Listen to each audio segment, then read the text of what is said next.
Hi అండి, welcome to Meenakshi creatives. నేను మీ మీనాక్షి రాజశేఖర్ని.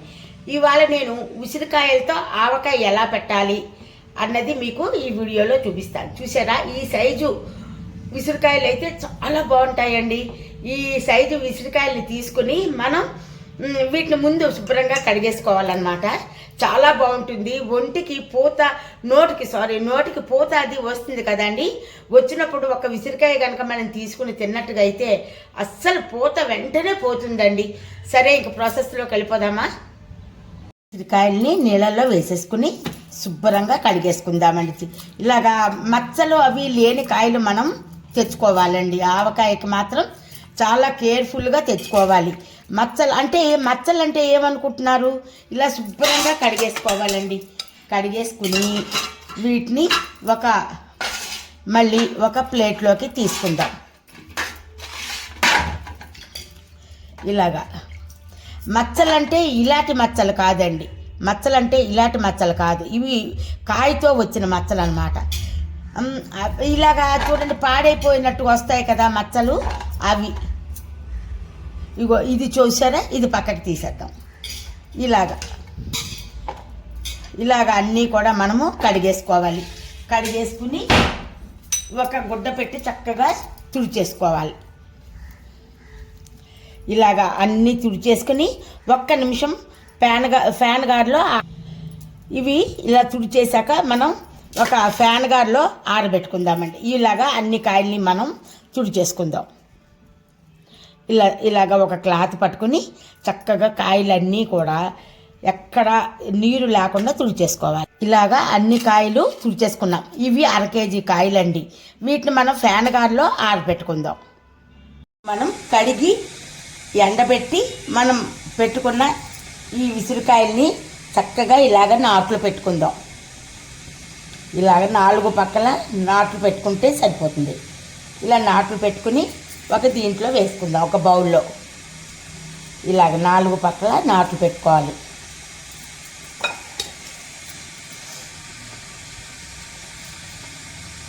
ఇలాగ అన్ని కాయలు కూడా మనం ఇలాగ నాట్లు పెట్టేసుకుందాం. చక్కగా కాయలు చూడండి ఎంత బాగున్నాయో కదా. ఇలాగ 4 పక్కల మనం నాట్లు పెట్టుకుని ఇందులో పెట్టేసుకుందాం.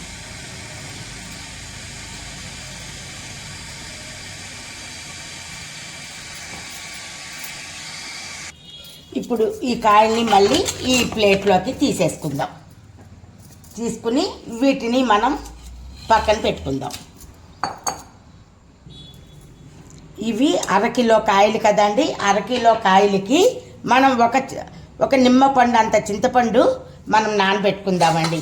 ఇలాగా చక్కగా ఇలా నానబెట్టుకుని హాట్ వాటర్ మాత్రమే పొయ్యాలండి. దీంట్లో అస్సలు చల్లనీళ్ళు అన్నవి వాడకూడదు, అంతే. ఇలాగా హాట్ వాటర్ పోసుకుని మనం దీన్ని నానబెట్టుకుందాం. ఇది కూడా పక్కన పెట్టేద్దాం. ఇప్పుడు స్టవ్ వెలిగించి మూకుడు పెట్టుకుందాం.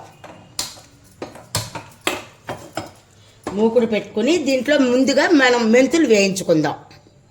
మూకుడు వేడెక్కింది. మనం మెంతులు ఒక 3 స్పూన్లు వేస్తున్నానండి. ఎందుకంటే పచ్చళ్ళు అస్తమాటు పెడుతున్నాను కదా, అందుకోసమని చెప్పేసి నేను కొంచెం ఎక్కువగా వేసుకుందామని వేసుకుంటున్నాను అన్నమాట. ఇప్పుడు దీన్ని చక్కగా ఎర్రగా వేసుకుందాం.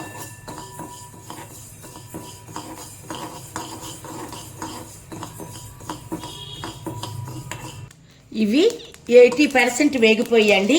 ఇప్పుడు మనం దీంట్లో మళ్ళీ ఆవాలు వేసుకుందాం. 2 స్పూన్లు ఆవాలు వేసానండి, పెద్ద స్పూన్స్. అలాగనే ఇంగువ, ఇది పచ్చళ్ళ ఇంగువ అండి. ఇది చాలా బాగుంటుంది. ఇది చాలా కమ్మగా చాలా బాగుంటుంది. చూస్తున్నారు కదా, చక్కగా వేగిపోయండి. ఈ రకంగా మన సిమ్లో పెట్టి మాత్రమే మనం వేగించుకోవాలన్నమాట.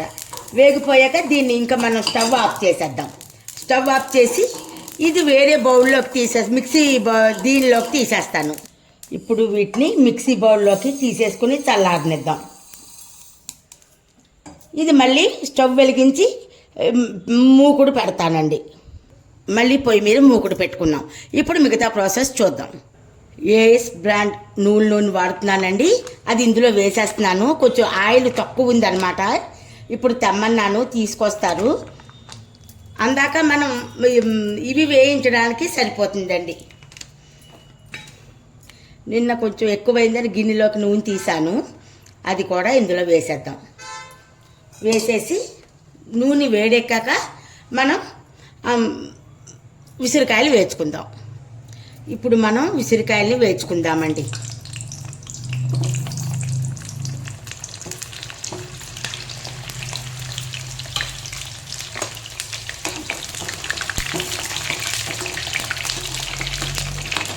ఇంకొక కాయ వేసి ఇలాగా అన్నీ మనం వేసుకుందాం. కాయలు చూసారా, ఇలా గుచ్చితే ఇలా గుచ్చుకుపోవాలన్నమాట. అలా అయిపోయే వరకు మనం వేపేసి ఒక ప్లేట్లోకి తీసేసుకుంటున్నాను.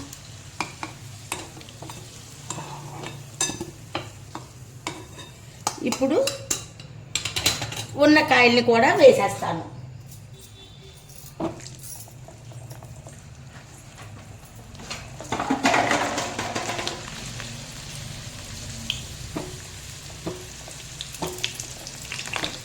ఇవి హైలో పెట్టి వేసుకోకూడదండి, సిమ్లో పెట్టి వేసుకోవాలి. ఇప్పుడు ఈ మెంతులు, ఇంగువ, ఆవాలు చల్లారిపోయాయి.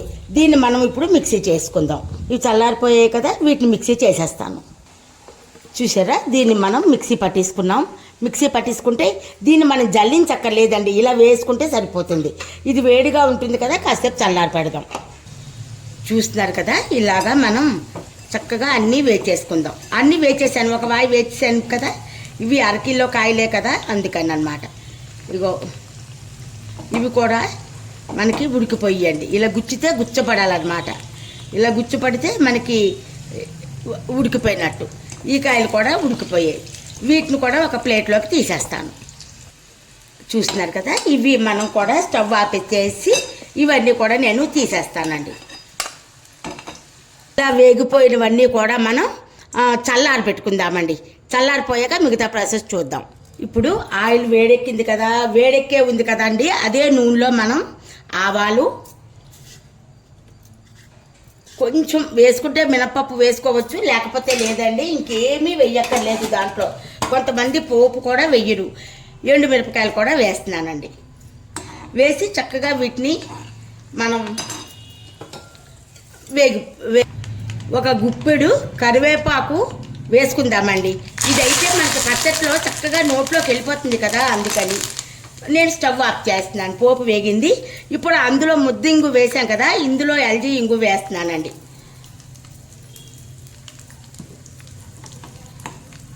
దీన్ని ఇలాగ చల్లారనిద్దాం. ఏదైనా సరే మనం ఈ గ్లాస్తో 4 గ్లాసులు వచ్చేటట్టుకు చూసుకోవాలండి. ఏ గ్లాసు కొలైతే అది అనమాట. 1 గ్లాసు వేసాము, ఇది 2 గ్లాసులు,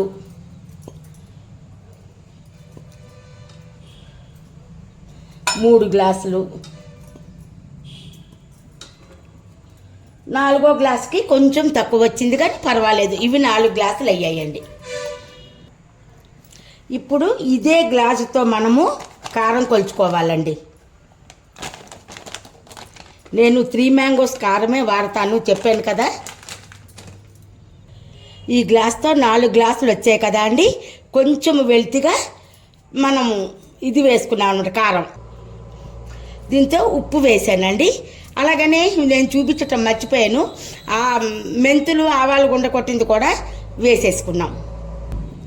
దీంట్లో పసుపు కూడా వేసేద్దాం. వేసేసి శుభ్రంగా దీన్ని కలిపేసుకుందాం. చక్కగా కలిపేద్దాం. నేను ఉప్పు వేయడం మీకు చూపించడం మర్చిపోయానండి. ఉప్పు పావు గ్లాసుకి ఎక్కువ, 1/2 గ్లాసుకి తక్కువ వేశాను.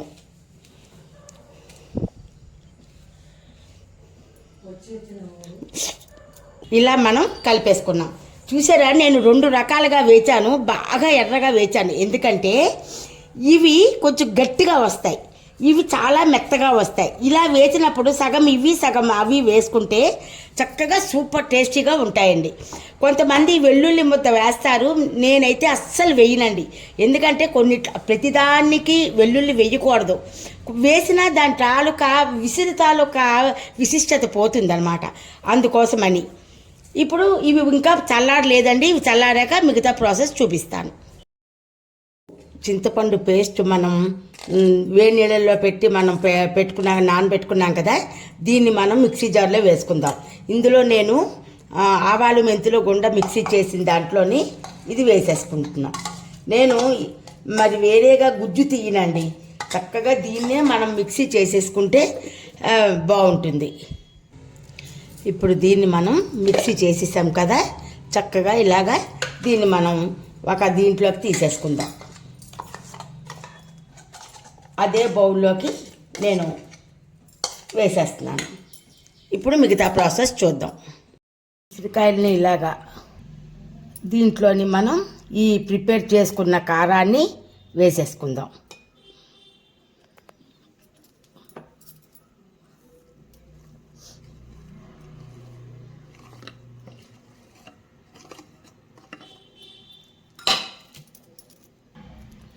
ఈ చింతపండు కూడా మనం ఉడకపెట్టి ఇది చేసుకున్నది మిక్సీ చేసుకున్న చింతపండు కూడా దీంట్లో వేసేస్తాం.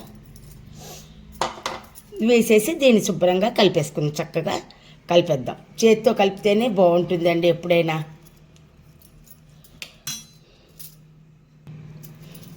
ఇలాగ చక్కగా కలిపేసుకుందాం.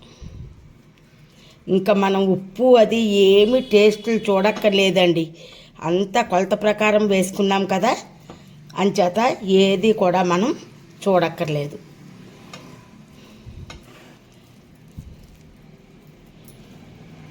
ఇది మనము తిన్నప్పుడు ఒక నిమ్మకాయ కూడా పిండుకుంటే టేస్ట్ ఇంకా బాగుంటుందండి, చాలా బాగుంటుంది అన్నమాట. ఇలా అంతా కలిపేసుకుని ఇప్పుడు ఈ పోపు పెట్టుకున్న నూనె అంతా కూడా మనం ఇందులో వేసేసుకుందాం.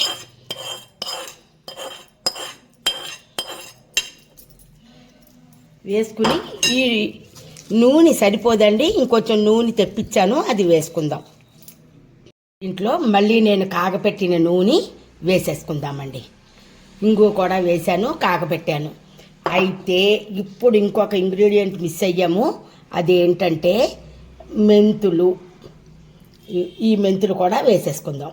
వేసేసుకుని దీన్ని శుభ్రంగా చక్కగా కలిపేసుకుందాం. చేత్తో కలుపుకుందాం. అంతా ఇలా చక్కగా చేత్తో కలిపేసానండి. ఎంత కలర్ఫుల్గా ఉందో చూడండి. ఇప్పుడు ఈ ప్లాస్టిక్ డబ్బాలోకి తీసుకుంటున్నాము. అంతా కూడా ఇందులోకి మనం వేసేసుకుందాం. అబ్బా, ఎంత కమ్మటి వాసన, ఇంగు వాసన వేస్తూ అబ్బబ్బబ్బబ్బా అంత బాగుందండి. ఇంకా వేడివేడి అన్నంలో తింటే ఇంకా సూపర్గా ఉంటుంది. అంతా ఇలాగ దీంట్లోకి పెట్టేసుకుందాం.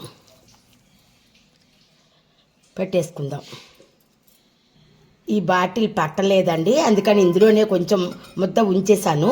ఎందుకంటే ఇది కొంచెం కాయి ఊరాక కొంచెం ఇవాళ కొంచెం ఊరితే సాయంత్రానికి కిందకి వెళ్ళిపోతుందండి, అప్పుడు దీంట్లో పెట్టేయవచ్చు.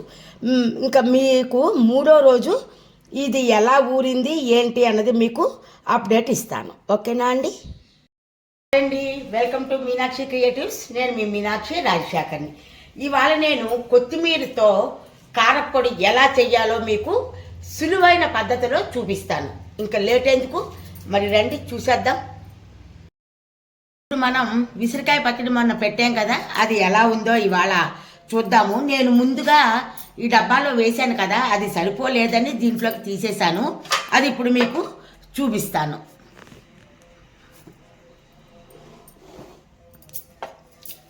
చూస్తున్నారా ఎంత కలర్ఫుల్గా ఉందో, ఎంత బాగుందో కదా. ఇప్పుడు దీన్ని మనం ఈ బాటిల్లోకి పెట్టేసుకుందాం. చూస్తున్నారా చాలా బాగుంది కదా పచ్చడి. నూనె కూడా సరిపోయిందండి. ఇంతకన్నా నూనెలు వేసుకున్నా కూడా ఆరోగ్య రీత్యా మంచిది కాదు కాబట్టి తక్కువ తినడమే చాలా శ్రేష్టం అండి. ఇప్పుడు ఈ బాటిల్లోకి మనము పచ్చడి తీసేసుకుందాం. మొత్తం పచ్చడి అంతా ఇందులోకి తీసేస్తాను.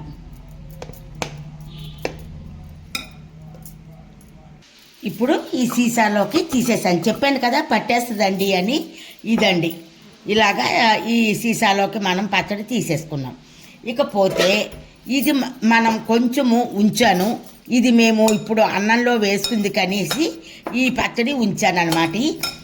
దీంట్లోనే ఇప్పుడు మనం ఈ నిమ్మకాయ పిండుకుంటే బాగుంటుందండి. చెప్పాను కదా, కొద్దిగా నిమ్మకాయ పిండుకుని ఒక్క 10 నిమిషాలు ఇలాగ ఉంచేసి ఇది గనక మనము తిన్నట్టయితే అది కూడా ఇప్పుడు మీకు నేను చూపిస్తాను. ఇప్పుడు దీంట్లోని ఒక కాయ తీసేస్తానండి. తీసేసి మనం దీంట్లో అన్నం కలిపి చూద్దాము. అయితే దీనికోసమనే నేను నెయ్యి అయిపోయింది, అందుకని ఇప్పుడు కాచానండి. చూపిస్తాను, అది కూడా చూస్తున్నారు కదా. ఇప్పుడే కాచానండి వేడి వేడి నెయ్యి. ఆహా, ఏమి కమ్మని వాసన వేస్తుందో. ఇది మనం అన్నంలో వేసుకొని ఈ పచ్చడి వేసుకొని తింటే చాలా బాగుంటుంది. ఇప్పుడు దీంట్లో మనం కొంచెం అన్నం వేసుకుందామండి. టేస్ట్కు చూస్తున్నారా, వేడి వేడిగా ఉంది అన్నం కూడా. కొద్దిగా అన్నం వేసి దీంట్లో నెయ్యి కూడా వేసుకుందాం. చూస్తున్నారా, కాచిన నెయ్యి వేస్తున్నా. వావ్. ఇప్పుడు ఈ అన్నము ఈ గిన్నెలో కలిపితేనే, పచ్చడి కలిపిన గిన్నెలో అన్నం కలుపుకు తింటే ఆహా అనాల్సిందే. చూద్దామా మరి. ఇగో ఇలా కలుపుకున్నాక చూడండి ఎంత కలర్ఫుల్గా ఉందో, ఎంత బాగుందో. దీన్ని చూడండి. అబ్బా, వారే వా, సూపర్ ఉందండి. ఈ వీడియో కనుక మీకు నచ్చినట్టయితే లైక్ చేయండి, షేర్ చేయండి, బెల్ ఐకాన్ క్లిక్ చేయండి. మా కొత్త నోటిఫికేషన్స్ మీకు వస్తాయి. పూర్తి వీడియో చూస్తేనే మీకు అర్థమవుతుందండి. ఓకే.